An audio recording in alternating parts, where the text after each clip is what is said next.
ऊपर जाओ दीजिए।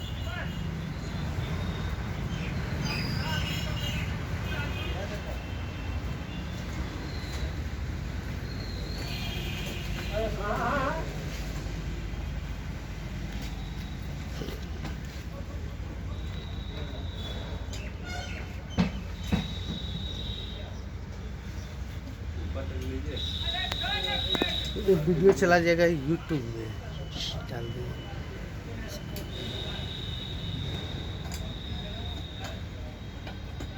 वीडियो के नीचे ले लीजिए फोटो।